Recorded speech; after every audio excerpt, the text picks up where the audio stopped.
Hola, ¿qué tal queridos amigos y amigas? Sean bienvenidos una vez más a la edición semanal de nuestro lunes de reflexión en Frutos de Vid.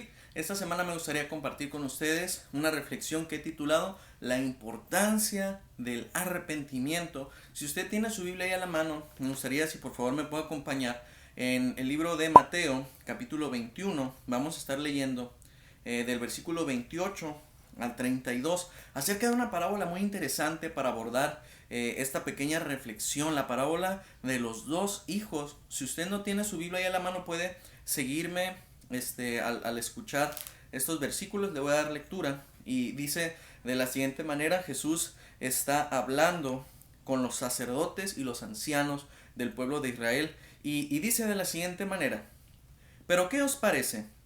Un hombre tenía dos hijos y acercándose al primero le dijo: Hijo, ve hoy a trabajar en mi viña. Respondiendo él dijo: No quiero. Pero después, arrepentido, fue. Y acercándose al otro le dijo de la misma manera, y respondió él, dijo: Sí, Señor, voy. Y no fue. ¿Cuál de los dos hizo la voluntad de su padre? Pregunta Jesús a estos ancianos y sacerdotes. Y ellos dijeron: el primero. Jesús les dijo: de cierto os digo que los publicanos y las rameras van delante de vosotros al reino de Dios. Porque vino a vosotros Juan el Bautista, en camino de justicia y no le creísteis, pero los publicanos y las rameras le creyeron. Y vosotros, viendo esto, no os arrepentisteis después para creerle. Qué impactante esta parábola que está refiriendo nuestro Señor Jesucristo. Y vamos a hablar un poquito acerca del primer hijo y del segundo hijo. Vamos a ver el contraste. Y vemos que el primer hijo, en primera instancia, le dice: no quiero trabajar. Llega el padre de familia, le dice: hijo, necesito que tú vayas a trabajar a la viña. A lo mejor no fue un trabajador, a lo mejor necesito ayuda extra. Y él le dice: no quiero. Vemos una rebeldía, o vemos a primera instancia una aparente desobediencia. Pero ¿qué pasa después? Este hijo experimenta en sí el arrepentimiento de que él fue en contra de lo que su padre le estaba indicando, y a final de cuentas él termina yendo a trabajar, a apoyar a su papá, y eso se traduce en lo que es obedecer a su padre, en obediencia. Ahora vamos a ver el segundo hijo, que él primeramente dice: yo sí voy, papá, yo sí voy a lo que tú me digas, a trabajar si se ocupa. Él vemos primeramente una obediencia, pero que es motivada por una emoción o por cualquier otra cosa, que no es algo firme, algo sustancioso, algo que realmente sea cierto o verdad. Porque él solamente está diciendo palabras: sí voy a ir. Ahora, ¿qué pasó? A final de cuentas dice inmediatamente en el versículo que no fue a trabajar, que no se presentó, que él desobedeció. Pero entre esa aparente obediencia y la desobediencia, que es el resultado o la acción final de este hijo, vemos que en medio se atravesó tal vez flojera, tal vez distracción, tal vez desinterés. Primeramente tal vez él le dijo al padre: ¿sabes qué? Sí, voy, te ayudo en lo que tú necesites. Pero después a lo mejor dijo: no, qué flojera, no quiero ir, no me interesa, no es algo que esté en mis planes, mejor no voy. Y que ahí se la echen ellos.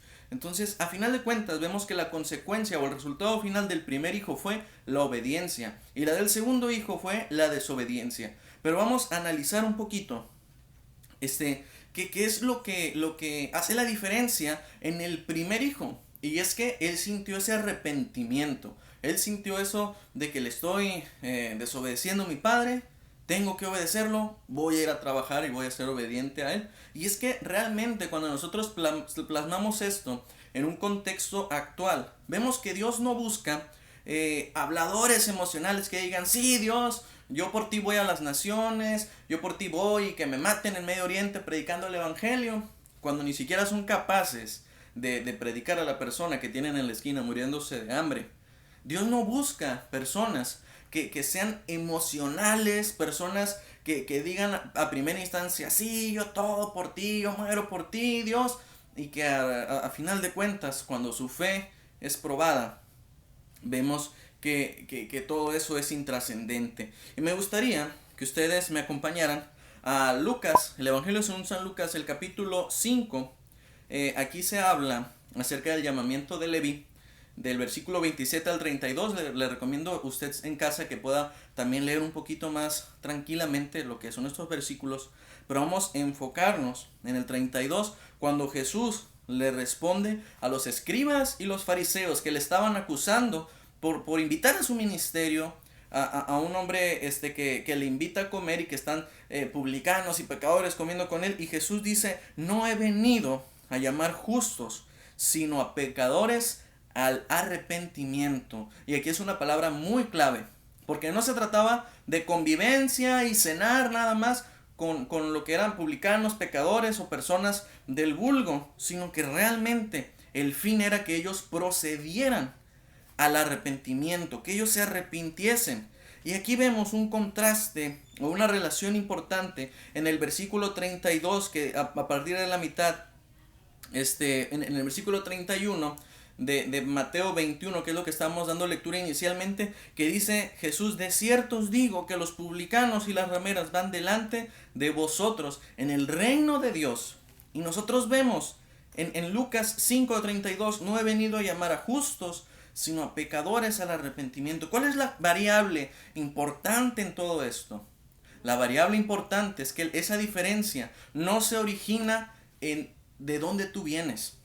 Eso no se origina de tu procedencia, porque puede ser una persona que nació en una cuna cristiana y que vivió toda su vida en una iglesia, o tú puedes ser incluso una persona, por el contrario, que tuvo una vida de libertinaje, de excesos, de cosas del mundo.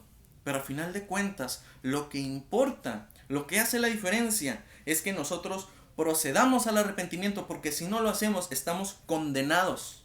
Estamos fritos, diría un conocido mío. Y es que eso es una realidad actualmente. Eso es una realidad que nosotros tenemos que enfrentar. Que la importancia del arrepentimiento, muchas veces en las iglesias se dice: Dios es amor, haz lo que tú quieras, Dios te ama de igual manera, pero no se predica el arrepentimiento. Y eso es algo sumamente importante.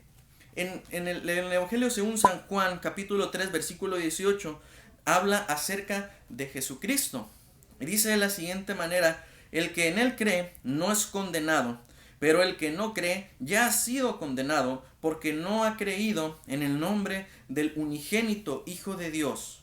Y es que cuando nosotros realmente creemos en Jesucristo, el Espíritu Santo abre nuestros ojos y podemos darnos cuenta de los cientos, de los miles, de los millones de pecados que nosotros podamos tener. Pero lo que importa no es el número, lo que importa es nuestra condición pecaminosa, y que nosotros podemos ver eso y de esa manera proceder al arrepentimiento, reconocer nosotros esa condición de transgresión en la que estamos y acudir delante de Dios y decirle: Dios, perdóname porque soy un pecador, porque no he vivido conforme tu palabra me lo manda. Y yo reconozco mis pecados delante de ti y quiero iniciar esa nueva vida que tú me ofreces.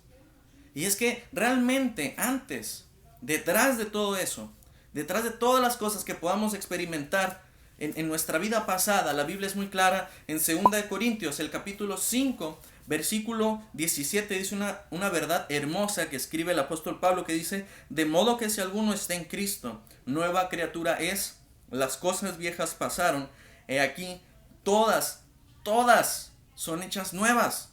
Cuando nosotros venimos a Cristo con arrepentimiento en nuestro corazón por nuestra condición pecaminosa y dejamos que Él nos limpie de todos nuestros pecados y que Él nos dé un propósito para nuestra vida, es cuando nosotros realmente podemos decir: todas las cosas viejas pasaron, ya fueron, y aquí todas son hechas nuevas, porque nosotros volvemos a nacer. Tenemos ese nacimiento espiritual. Entonces, querido amigo, amiga que me estás escuchando, procedamos pues al arrepentimiento y digamos sí a la nueva vida que Jesús nos ofrece. Es algo fundamental arrepentirse, y no hagamos menos a lo mejor que si tú estás escuchando este mensaje, si tú estás por primera vez escuchando acerca de la necesidad de arrepentirse. No solamente decir: yo sí creo en Dios y algún día me iré al cielo porque yo hice cosas buenas. No, la Biblia nos habla de un mensaje de arrepentimiento y de una transformación que el Espíritu Santo quiere obrar en nuestras vidas. Procedamos pues al arrepentimiento y vivamos esa maravillosa vida, esa maravillosa aventura que Jesús nos ofrece por medio de su gracia, de su perdón y de su eterno amor. Ese es el mensaje que quiero compartir con ustedes. Si ha sido de bendición, yo te pido que no te quedes con esto, que tú puedas compartirlo a alguna persona que a lo mejor está pasando por momentos difíciles, o simplemente las personas necesitan conocer que es algo de vida o muerte el proceder al arrepentimiento. Que el Señor te bendiga grandemente.